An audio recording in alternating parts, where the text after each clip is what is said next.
جی آپ سب کو ترجمہ سمجھ میں آ گیا؟ اللہ اکبر کبیرہ والحمد للہ کثیرہ۔ ہمارے استاد محترم مفتی محمود اشرف عثمانی صاحب نور اللہ مرقدہ، ان کے لیے دعا فرماتے رہا کریں۔ رمضان سے کچھ عرصہ قبل ان کا انتقال ہوا۔ جب ہم ان کو فتویٰ دکھایا کرتے تھے تو وہ اکثر یہ جملہ استعمال کرتے تھے، پیارے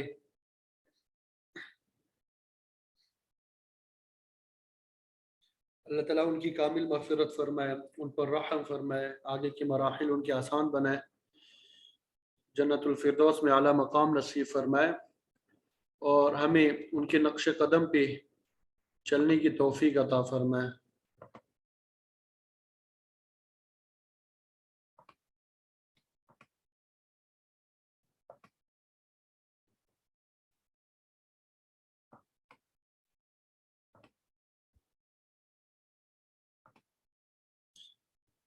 اللہ اکبر کبیرہ۔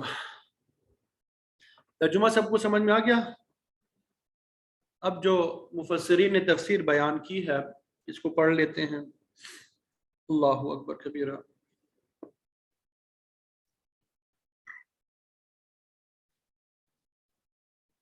تو گزشتہ رکوع قیامت کے دن محاسبے کے عمل کی تمہید پہ مشتمل تھا۔ اللہ تعالیٰ نے تمام رسولوں کو جمع کرنے کا ذکر فرمایا کہ ان سے پوچھا جائے گا کہ تمہاری امتوں نے تمہاری دعوت کا کیا جواب دیا۔ تمام انبیاء عاجزی کا اظہار کریں گے، اور مثال کے طور پہ عیسیٰ علیہ السلام کا ذکر کیا جو دراصل ان کو معبود ماننے والوں کے لیے سخت ڈانٹ ہے کہ جب قیامت کو محاسبے کا وقت آئے گا تو عیسیٰ علیہ السلام کو خدا کا بیٹا ماننے والے ذلیل و خوار ہو کے رہ جائیں گے۔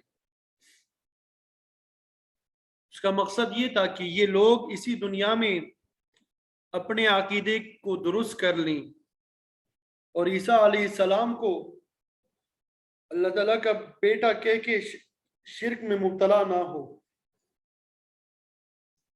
پھر اس سے پہلے جو رکوع ہم نے پڑھا کل، ان نعمتوں کا ذکر بھی ہوا جو اللہ تعالیٰ نے عیسیٰ علیہ السلام پہ اور آپ کی والدہ پہ کیے۔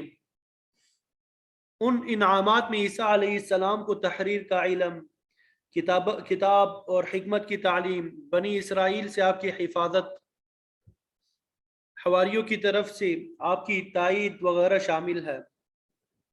آپ کی والدہ پہ بھی بڑے احسانات فرمائے، آپ کو جہاں بھر کی عورتوں میں اعلیٰ مقام عطا کیا، اور آپ کی پرورش غیر معمولی طریقے سے ہوئی، اور پھر بغیر خاوند کے آپ کے بطن سے عیسیٰ علیہ السلام کو پیدا فرمایا،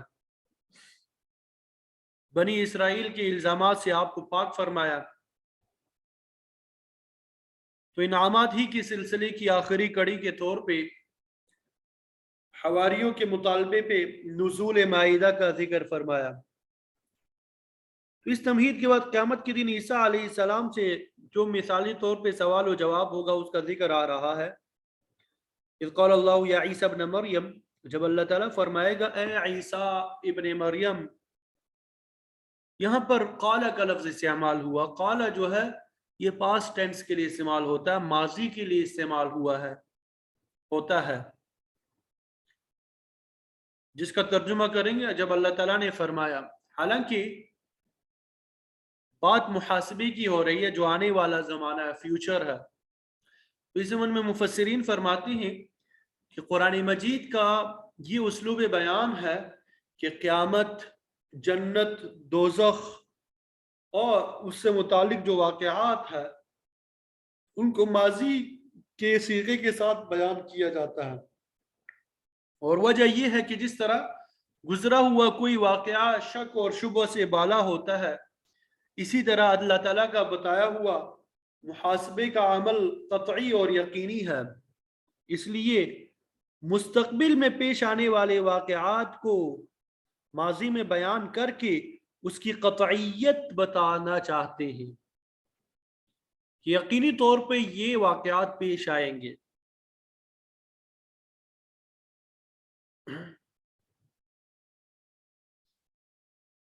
اور ایک توجہ یہ بھی بیان کی گئی ہے کہ ماضی، حال اور مستقبل کا تعلق مخلوق کے ساتھ ہے۔ اللہ تعالیٰ کے نزدیک تمام زمانے برابر ہے، تو اگر وہ کسی مستقبل کے واقعے کو ماضی کے لفظ سے بیان فرماتا ہے تو اس سے کچھ فرق نہیں پڑتا، کیونکہ اس کے لیے تو ہر چیز حاضر ہے، اس کی ذات سے کوئی چیز غائب نہیں ہے۔ سورہ سبا میں موجود ہے عالم الغیب لا يعزب عنه مثقال ذرة في السماوات ولا في الارض، وہ غیب کا جاننے والا ہے، اس سے زمین و آسمان میں ذرے کے برابر بھی کوئی چیز پوشیدہ نہیں ہے۔ تو اس لحاظ سے بھی مستقبل کا اطلاق ماضی پہ کیا گیا ہے۔ تو اس سے یہ بات بھی واضح ہو گئی کہ جس طرح اس دنیا میں اللہ تعالیٰ نے عیسیٰ ابن مریم کو خطاب کیا، اسی طرح آخرت کی منزل میں بھی اسی نام سے خطاب کرے گا۔ تو عیسیٰ علیہ السلام کو الہ ماننا یعنی معبود ماننا یا آپ کا کوئی باپ ثابت کرنا، یہ دونوں باتیں غلط ہے، قرآن مجید کی تعلیمات کے خلاف ہے۔ اللہ تعالیٰ فرمائے گا اے عیسیٰ ابن مریم انت قلت للناس اتخذونی و امی الہین من دون اللہ، کیا تو نے لوگوں سے کہا تھا کہ مجھے اور میری ماں کو اللہ کی سوا معبود بنا لو؟ ظاہر ہے کہ دنیا میں ماں بیٹا دونوں کی عبادت ہوتی رہی۔ حضرت ام حبیبہ اور حضرت ام سلمہ رضی اللہ تعالی عنہما نے آپ صلی اللہ علیہ وسلم کے سامنے بیان کیا کہ ہم نے حبشہ کے گرجا میں عیسیٰ علیہ السلام اور مریم علیہ السلام کی تصاویر دیکھی، وہ لوگ ان تصویروں کو سلام کرتے تھے، ان کی تعظیم اور پوجا کرتے تھے۔ تو آپ صلی اللہ علیہ وسلم نے فرمایا کہ یہ اللہ کی مخلوق میں بدترین لوگ ہیں، جب ان میں سے کوئی نیک آدمی فوت ہو جاتا ہے تو یہ اس کی تصویر یا مجسمہ بنا کے رکھ لیتے ہیں اور پھر اس کی پوجا کرنے لگتے ہیں۔ آپ نے فرمایا کہ یہ کفر کا راستہ ہموار کرنے والے بدترین لوگ ہیں۔ عیسائیوں کا عقیدہ ہے اتخذ اللہ ولدا، اللہ نے بیٹا بنا لیا ہے اور اسے اختیار دے دیا ہے کہ جو چاہے کرے، جس کا چاہے بیڑا پار کر دے اور جس کو چاہے گرفتار کر لے۔ کہتے ہیں کہ وہ ہماری مرادیں پوری کرتا ہے۔ اسی طرح نعوذ باللہ من ذالک، وہ حضرت مریم رضی اللہ تعالی عنہ کو اللہ تعالیٰ کی ماں کہتے ہیں، پھر ان کا باپ، بیٹا اور روح القدس تثلیث کا جو عقیدہ ہے وہ بھی موجود ہے۔ تو یہ سب جو ہے شرکیہ اور کفریہ عقائد ہے۔ انہی عقائد کے ذریعے انہوں نے عیسیٰ اور ان کی والدہ کو دو معبود بنا دیا۔ تو اسی کے متعلق قیامت کو عیسیٰ علیہ السلام سے سوال ہوگا کہ کیا تو نے ان لوگوں سے کہا تھا کہ مجھے اور میری ماں کو دو الہ بنا لو؟ اللہ تعالیٰ کی طرف سے یہ سوال ہونے پہ عیسیٰ علیہ السلام پہ جو کیفیت طاری ہوگی اس کے متعلق مفسرین نے کئی باتیں لکھی ہیں۔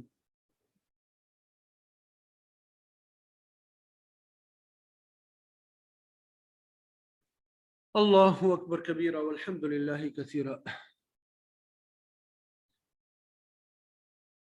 روح المعانی نے لکھا ہے کہ بعض روایت سے معلوم ہوتا ہے کہ جب اللہ تعالیٰ عیسیٰ علیہ السلام سے خطاب فرمائے گا کیا تو نے لوگوں سے کہا تھا کہ مجھے اور میری ماں کو معبود بنا لو، تو آپ پر کب کبھی طاری ہو جائے گی، دہشت کی وجہ سے آپ کے بال کڑے ہو جائیں گے اور ان کے نیچے سے خون نکلنے لگے گا۔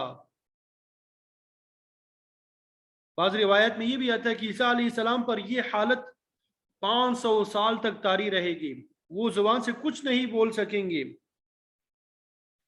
اس کے بعد اللہ تعالیٰ ان کے دل میں القاء کریں گے تو وہ سوال کا جواب دیں گے۔ قیامت کی سختیوں اور مشکل گھاٹیوں کو عبور کرنے کے لیے آپ صلی اللہ علیہ وسلم نے یہ تعلیم دی ہے کہ ایسے موقع پہ یوں کہو حسبنا اللہ و نعم الوکیل، کہ ایسے مواقع پہ ہمارے لیے اللہ ہی کافی ہے، وہی بہترین کارساز ہے۔ اللہ تعالیٰ کی توفیق کے بغیر کوئی شخص زبان نہیں کھول سکے گا، سب اس کے عاجز بندے ہیں۔ قبر میں، حشر میں، میزان پر، سوال و جواب کے وقت اللہ تعالیٰ کی امداد کے بغیر کچھ نہیں ہو سکے گا۔ جب سور پھونکا جائے گا، ہر طرف دہشت طاری ہو جائے گی، تو فرمایا اس وقت یہی کہو، حسبنا اللہ ونعم الوکیل، علی اللہ توکلنا، کہ اللہ ہی ہمارے لیے کافی ہے، وہ بہترین کارساز ہے، اللہ ہی پہ ہمارا بھروسہ ہے، وہی ہمارا کارساز ہے، تمام مشکلات کو وہی آسان بنانے والا ہے، پل صراط پہ وہی گزر سکے گا جس کے لیے اللہ تعالیٰ نے اللہ تعالیٰ یہ منزل آسان فرما دے گا۔ تو عیسیٰ علیہ السلام سے دہشت کی کیفیت دور ہوگی، تو وہ اللہ تعالیٰ کے سوال کا جواب نہایت عاجزی کے ساتھ دے گا۔ قال سبحانک، عرض کریں گے اے مولا کریم تیری ذات پاک ہے، تو ہر عیب، نقص اور کمزوری سے پاک ہے۔ تو سبحانک بڑا پاکیزہ کلمہ ہے، اسی سے نماز کی ابتدا ہم کرتے ہیں، سبحانک اللہم۔ عیسیٰ علیہ السلام اللہ کی پاکیزگی بیان کر کے عرض کریں گے، ما یکون لی، میرے لیے یہ لائق نہیں ہے، ان اقول ما لیس لی بحق، کہ میں ایسی بات کروں جس کا مجھے کوئی حق نہیں پہنچتا، کہ میں ایسی بات کروں جس کا مجھے کوئی حق نہیں پہنچتا، یعنی مجھے کیا حق ہے کہ میں لوگوں سے اپنی الوہیت کا اقرار کراؤں۔ مخلوق میں سے کسی کا یہ حق نہیں ہے کہ وہ خدائی اختیارات اپنے لیے ثابت کرنے لگے، یہ تو بہت بڑی تکبر کی بات ہے جو اللہ تعالیٰ کو ہرگز پسند نہیں ہے۔ اللہ اکبر کبیرہ۔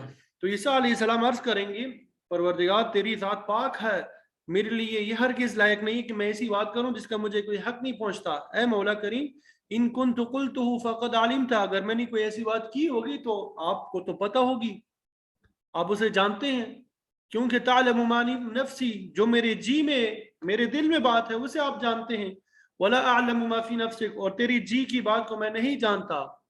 مطلب یہ کہ آپ ہر چیز کو جانتے ہیں، اگر میں نے کوئی ایسی بات کی ہوگی تو آپ کے علم سے باہر نہیں ہے، میرا ظاہر اور باطن سب آپ کے سامنے ہے، لیکن خالق کا باطن مخلوق نہیں جانتی سوائے اس کے جو تو خود بتلا دے۔ تو یہاں پر لفظ نفس کا اطلاق کیا گیا،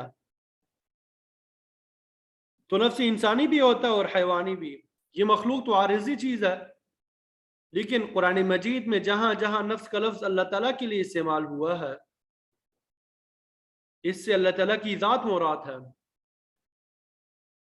کتب علی نفسہ الرحمہ، کہ اس نے اپنی ذات پہ رحمت کو لکھ لیا، یعنی اس نے اپنے ذمے لے لی کہ وہ اپنے مخلوق پہ رحم فرمائے گا۔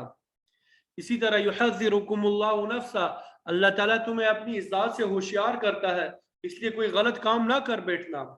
تو بہرحال نفس کا معنی ذات ہوتا ہے۔ اس کے بعد عیسیٰ علیہ السلام نے عرض کیا ہے مولا کریم انک انت علام الغیوب، آپ تمام پوشیدہ باتوں کو جاننے والے ہیں، لہذا میرے کسی فعل سے غافل نہیں، آپ میرے کسی فعل سے غافل نہیں ہیں۔ اس سے پہلے یہ بات گزر چکی ہے کہ تمام انبیاء اس بات پہ متفق ہے کہ اللہ تعالیٰ وحدہ لا شریک ہے، وہ علام الغیوب ہے، وہ عالم الغیب والشہادہ ہے، اور علم غیب کی صفت جو اللہ تعالیٰ کے ساتھ خاص ہے۔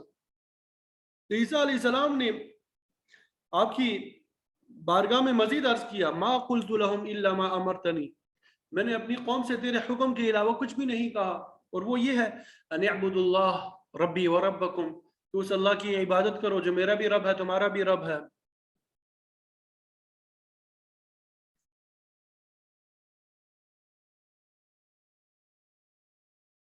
میں بھی تمہاری طرح خدا کا عاجز بندہ ہوں، پہلے پڑھ چکے، مل مسیح ابن مریم الا رسول قد خلت من قبلہ الرسل، کہ عیسیٰ ابن مریم اس کے سوا کچھ نہیں کہ وہ اللہ کے رسول ہے، جس طرح کہ ان سے پہلے رسول گزر چکے ہیں۔ فرمایا میں نے تو انہیں اسی بات کی تلقین کی تھی جس کا آپ نے مجھے حکم دیا تھا، وَكُنْتُ عَلَيْهِمْ شَهِيدًا مَا دُمْتُ فِيهِمْ، جب تک میں ان کے درمیان میں رہا اس وقت تک ان کی خبر رکھتا تھا. فلما توفیتنی، پھر جب آپ نے مجھے اٹھا لیا، كنت انت الرقیب علیہم، تو آپ ہی ان کے نگران تھے. وانت علی کل شیء شہید، اور آپ ہر چیز کی خبر رکھنے والے ہیں. میرے آسمان پر اٹھائے جانے کے بعد مجھے معلوم نہیں کہ یہ لوگ کیا کرتے رہے ہیں. میں انہیں اپنی زندگی میں توحید ہی کی دعوت دیتا رہا، لیکن میرے بعد پھر تو ہی ان کا نگران تھا اور تو ہر چیز سے واقف ہے. تفسیر کبیر والے توفیتنی کا معنی کرتے کہ مجھے آسمان کی طرف اٹھا لیا. چنانچہ معراج والی حدیث میں آتا ہے کہ دوسرے آسمان پہ آپ صلی اللہ علیہ وسلم کی ملاقات یحییٰ علیہ السلام اور عیسیٰ علیہ السلام سے ہوئی. باقی سب لوگ تو اپنی دنیا کی زندگی پوری کر چکے ہیں، لیکن عیسیٰ علیہ السلام دنیا کا دور ابھی کچھ باقی ہے ان کا. وہ زمین پہ دوبارہ آئیں گے، دجال کو قتل کریں گے، لیکن آپ صلی اللہ علیہ وسلم کے نائب کی حیثیت سے آپ ہی کی شریعت کو جاری رکھیں گے. مستقل نبی ہونے کی حیثیت سے نہیں آئیں گے، آپ کے امتی ہونے کی حیثیت سے آپ ہی کی شریعت پہ عمل کریں گے. اسی لیے شیخ الہند رحمۃ اللہ علیہ نے یہاں پر توفع کا معنی اٹھا لینا لکھا ہے. توفع کا لغوی معنی ہے کسی چیز کو مکمل طور پہ وصول کر لینا، اور یہ لفظ جو ہے موت کے معنی میں بھی استعمال ہوتا ہے. تو یہاں پہ اس مقام پہ لفظ سے مراد موت نہیں ہے بلکہ اٹھا لینا ہے. موت کا عام قانون یہ ہے اللہ یتوفی الانفس، اللہ تعالیٰ موت کے وقت جانوں کو کھینچ لیتا ہے، لیکن عیسیٰ علیہ السلام کے متعلق فرمایا انی متوفیک ورافعک الیہ. عبداللہ ابن عباس رضی اللہ تعالیٰ عنہما فرماتی ہیں کہ میں تجھے اٹھا لینے والا ہوں اور پھر اپنے وقت پہ وفات دوں گا.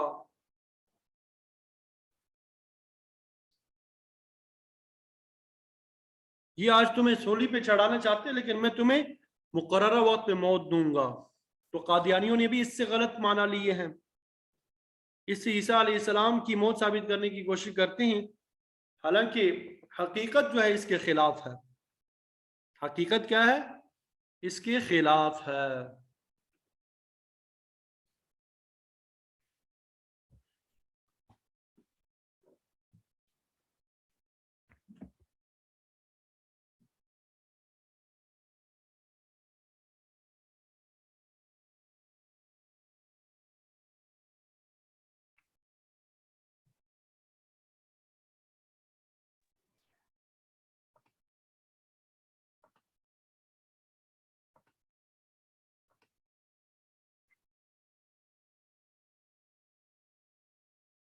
جی میری آواز آ رہی ہے آپ سب کو؟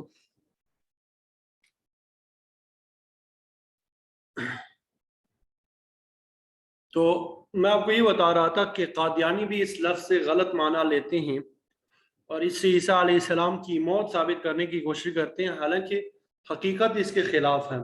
حقیقت اس کے خلاف ہے. پھر آگے اگلی آیت میں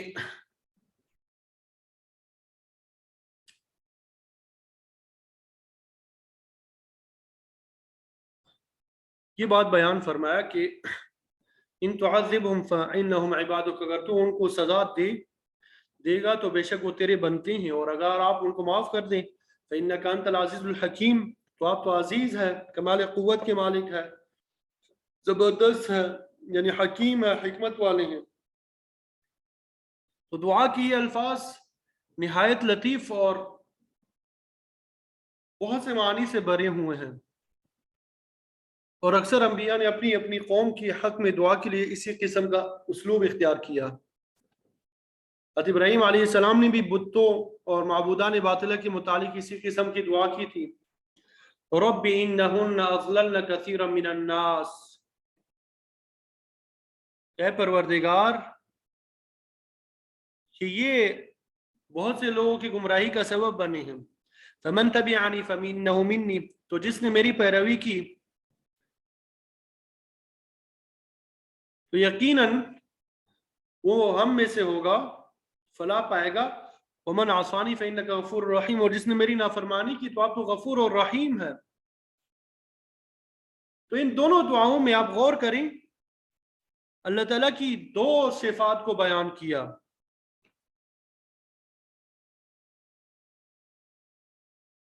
عیسیٰ علیہ السلام کے دعا میں عزیز اور حکیم، اور ابراہیم علیہ السلام کے دعا میں غفور اور رحیم. تو اللہ تعالیٰ کی صفاتی اسماء میں یہ اختلاف زمان و مکان کے اختلاف اور ہر مقام پر مطلوبہ مقصود کے اختلاف کی وجہ سے ہے. ظاہر ہے کہ ابراہیم علیہ السلام کی دعا اس دنیا میں تھی اور ان لوگوں کے لیے تھی جو اس وقت دنیا میں موجود تھی. لہذا آپ کا غفور اور رحیم کی صفت کے ساتھ اللہ تعالیٰ سے دعا کرنا اس معنی میں تھا کہ مولا کریم ان لوگوں کو توفیق دے تاکہ یہ تیرے حضور توبہ کر کے مغفرت کے مستحق بن جائے اور تیرے رحم کے قابل ہو جائے. جبکہ عیسیٰ علیہ السلام کی دعا کا تعلق آخرت کے دن سے ہے، جب عمل کی دنیا ختم ہو چکی ہوگی اور صرف محاسبے کا عمل ہی باقی ہوگا. تو ایسے وقت میں کسی کا توبہ کرنا کچھ فائدہ نہیں دے گا. اس لیے عیسیٰ علیہ السلام اسی انداز میں دعا کریں کہ مولا کریم تو عزیز ہے، کمال قوت کے مالک ہے، زبردست ہے، تو جو چاہے کر گزرے، قادر ہے ہر چیز پہ. اگر تو ان کو سزا میں مبتلا کر دے تو یہ تیرے قبضہ قدرت میں ہے، تو سزا دینے پہ قادر ہے، اس میں کسی کو دخل کی مجال نہیں ہے. لیکن اگر تو معاف فرما دی تو اس پر بھی قادر ہے، اور تیرا کوئی بھی فیصلہ جو ہے وہ حکمت سے خالی نہیں ہوگا.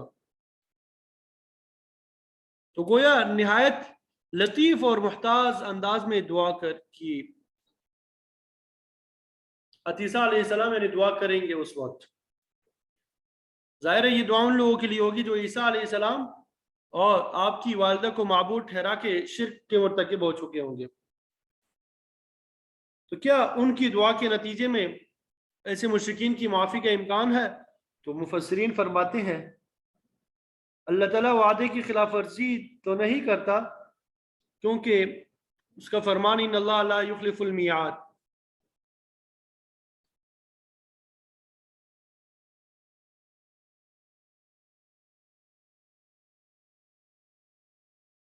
اللہ اکبر کبیرہ. بلا شبہ ایسا کرنے میں اللہ تعالیٰ کی ذات میں نقصان پایا جاتا ہے، البتہ وعید کی خلاف ورزی میں کوئی نقصان نہیں، کیونکہ اگر وہ سخت سے سخت وعید کے بعد بھی کسی کو معاف کر دے تو یہ اس کے اختیار میں ہے، اس کا کرم ہے، وہ ایسا کر سکتا ہے، لیکن کرے گا نہیں، کیونکہ اس کا فیصلہ یہ ان اللہ لا یغفر ان یشرک بہ، کیونکہ اللہ تعالیٰ شرک کو معاف نہیں کرتا. دوسرے لفظوں میں اس کا مطلب یہ ہے کہ جو شخص اس کے قانون کو توڑے گا وہ اسے معاف نہیں کرے گا. اور اسی مسئلے کو متکلمین کے نزدیک خلف وعید کہا جاتا ہے.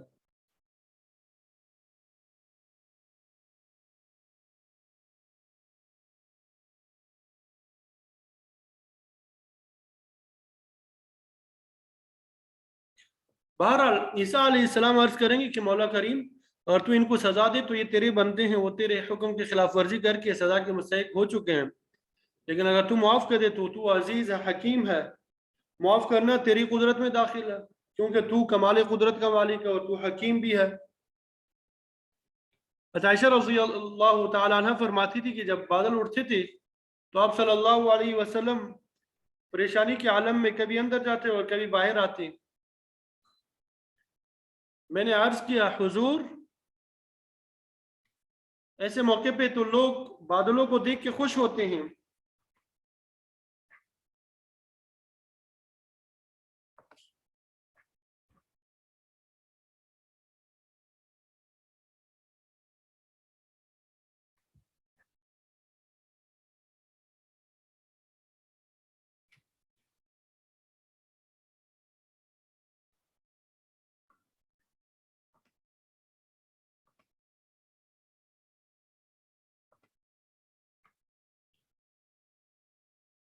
تو میں عرض کر رہا تھا کہ عائشہ رضی اللہ تعالیٰ عنہ فرماتی تھی کہ جب بادل اٹھتے تھے تو آپ صلی اللہ علیہ وسلم پریشانی کے عالم میں کبھی اندر جاتے کبھی باہر آتے. تو میں نے عرض کیا حضور ایسے مواقع پہ تو لوگ بادلوں کو دیکھ کے خوش ہوتے ہیں، لیکن آپ پریشانی کے عالم میں مبتلا ہو جاتے، اس کی کیا وجہ ہے؟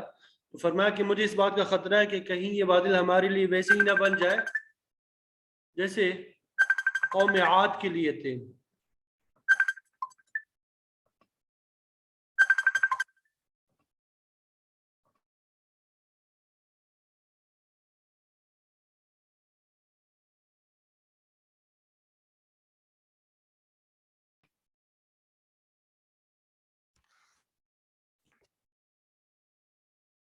تو آپ صلی اللہ علیہ وسلم نے فرمایا کہ مجھے اس بات کا خطرہ ہے کہ کہیں یہ بادل ہمارے لیے ویسے ہی نہ بن جائے جیسے قوم عاد پہ آئے تھے اور ان میں سے آگ برسی تھی۔ قرآن مجید میں موجود ہے وما كان الله ليعذبهم وانت فيهم وما كان الله معذبهم وهم يستغفرون، کہ جب تک آپ صلی اللہ علیہ وسلم اپنی قوم کے درمیان موجود ہے اللہ تعالیٰ انہیں سزا نہیں دے گا، اسی طرح جب تک وہ استغفار کرتے رہیں گے اللہ تعالیٰ سزا نہیں دے گا۔ تو اس واضح فرمان کے باوجود آپ صلی اللہ علیہ وسلم کا بادلوں کو دیکھ کے پریشان ہو جانا اس وجہ سے تھا کہ اگرچہ اللہ تعالیٰ نے سزا نہ دینے کا وعدہ کر رکھا ہے لیکن وہ سزا دینے پہ قادر تو ہے۔ تو اللہ تعالیٰ کی طرف سے سوال اور عیسیٰ علیہ السلام کی طرف سے عاجزانہ جواب کے بعد اللہ تعالیٰ فرمائے گا قال اللہ هذا یوم ينفع الصادقین صدقهم، کہ یہ وہ دن ہے جس دن سچ بولنے والوں کو ان کا سچ نفع دے گا، جنہوں نے دنیا میں سچا عقیدہ، سچا عمل اور سچا اخلاص اختیار کیا، آج ان کا احترام ہوگا، عزت ہوگی۔ یہاں پر صدق سے مراد قیامت والے دن کا صدق نہیں، کیونکہ اس دن تو کفار بھی سچ بولیں گے اور صاف کہیں گے کہ ہم کفر کرنے والے تھے اور ہم نے غلط کام کیا، لیکن اس دن کا سچ بولنا کچھ مفید نہیں ہوگا۔ اس دن وہ سچ کام آئے گا جو لوگوں نے اس دنیا میں اختیار کیا۔ عیسیٰ علیہ السلام سچے تھے اس لیے قیامت کے دن ان کی عزت افزائی ہوگی اور ان کے متعلق غلط عقیدہ رکھنے والے عذاب میں مبتلا ہوں گے۔ تو سچوں کی سچائی کا یہی مطلب ہے۔ پھر آگے اللہ تعالیٰ نے اس نفع کا ذکر کیا جو سچوں کو اس دن حاصل ہوگا، فرمایا لہم جنات تجری من تحت الانہار، ان کے لیے باغات ہے جن کی نیچے نہریں بہتی ہوں گی، خالدین فیہا ابدا، وہ ان میں ہمیشہ ہمیشہ رہیں گے، رضی اللہ عنہم، اللہ تعالیٰ ان کے قول اور فعل سے راضی ہوا، ورضوا عنہ، اور وہ اللہ تعالیٰ سے راضی ہو گئے۔ وہ کیوں راضی نہ ہوں گے؟ اللہ تعالیٰ نے انہیں دنیا میں نیکی کی توفیق عطا فرمائی، ایمان کا نور دیا، انعامات اور اکرامات سے نوازا، تو وہ اللہ تعالیٰ سے راضی ہو جائیں گی۔ اور فرمایا ذالک الفوز العظیم، یہ بہت بڑی کامیابی ہے کہ انسان جو ہے جنت میں پہنچ جائے، جو اللہ تعالیٰ کی رحمت کا بہت بڑا مقام ہے، اور پھر اسے اللہ تعالیٰ کی رضا بھی حاصل ہو جائے۔ اللہ تعالیٰ فرمائے گا اہل جنت، اے اہل جنت کیا میں تمہیں کچھ اور بھی دوں؟ تو جنتی عرض کریں گے مولا کریم آپ نے تو ہر قسم کی نعمتیں عطا کر دی، اب کیا اور ہو سکتا ہے؟ تو اللہ تعالیٰ فرمائے گا احل علیکم رضوانی فلا اسخط بعدہ ابدا، کہ میں اپنی خوشنودی کا اعلان کرتا ہوں، اب اس کے بعد کبھی بھی تم سے ناراض نہیں ہوں گا، تمہیں میری ابدی رضا حاصل ہوگی۔ اللہ تعالیٰ ہمیں بھی یہ نصیب فرمائے جنت میں جانا اور جنت کی طرف لے جانے والے اعمال ہمیں نصیب ہو۔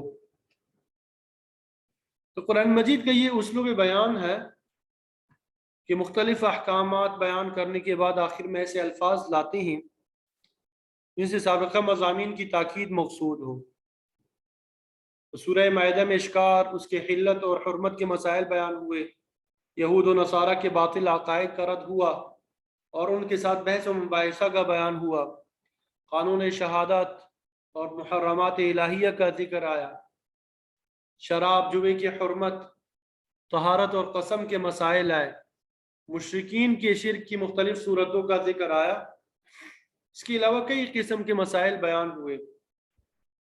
اب اس آخری آیت میں ان احکامات پر عمل درآمد کی تاکید کے طور پہ ارشاد ہوتا ہے للہ ملک السماوات والارض وما فیہن، کہ اللہ تعالیٰ ہی کے لیے ہے زمین و آسمان کی بادشاہی اور جو کچھ ان کے درمیان ہے۔ یہ تمام کی تمام چیزیں اللہ تعالیٰ کی پیدا کردہ ہیں، اسی کی ملکیت ہے اور اسی کا حکم ان پہ نافذ ہے، تمام امور کا متصرف اللہ تعالیٰ ہے، وہ جس قسم کا حکم چاہے اپنے بندوں کے لیے نازل فرمائے، بندوں کا حق ہے کہ وہ اس کے احکام کی تعمیل کریں، چونکہ بادشاہی اسی کی ہے لہذا اس کے ہر حکم پہ آمنا و صدقنا ہی کہنا ہوگا۔ اگر اس کے کسی حکم کے خلاف ورزی ہوگی تو نتیجہ سراب نکلے گا۔ اور پھر فرمایا یاد رکھو وَهُوَ عَلَى كُلِّ شَيْءٍ قدیر، اللہ تعالیٰ کمال قدرت کا مالک ہے، آپ کے قبضہ قدرت سے کوئی چیز باہر نہیں ہے، کوئی شخص اس کی نافرمانی کر کے اس کی سلطنت سے بھاگ نہیں سکتا، وہ ایک ایک چیز کا حساب لے گا، اس کے علاوہ کوئی متصرف بھی نہیں ہے۔ تو عیسائیوں کے باطل عقیدے کا بھی اس سے رد ہو گیا، تو عیسیٰ علیہ السلام کو الوہیت کا درجہ دیتے ہیں اور متصرف فی الامور مانتے ہیں۔ فرمایا کہ ہر چیز پہ اللہ تعالیٰ ہی قادر ہے اور کوئی ہستی جو ہے وہ قادر مطلق نہیں ہے۔ الحمدللہ اللہ تعالیٰ نے فضل و کرم کا معاملہ فرمایا اور سورہ مائدہ مکمل ہو گیا۔ اللہ تعالیٰ نے اگر مزید توفیق دی انشاءاللہ پیر والدین پھر سورہ انعام کا آغاز کریں گے۔ اللہ تعالیٰ اسے اپنی بارگاہ میں قبول فرمائے، دنیا اور آخرت میں ہم سب کے ہدایت و نجات کا ذریعہ بنائے اور مرتے دم تک قرآن مجید کے ساتھ ہمیں وابستہ رکھے۔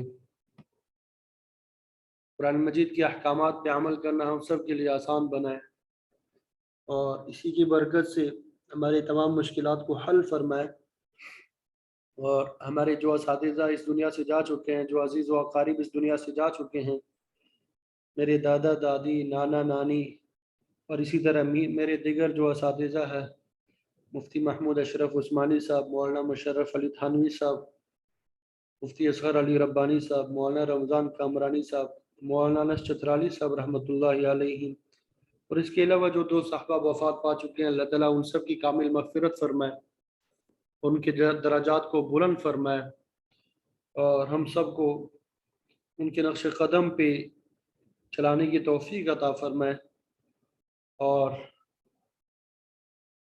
ہمیں ان کے لیے صدقہ جاریہ بنائے۔ وآخر دعوانا الحمد للہ رب العالمین۔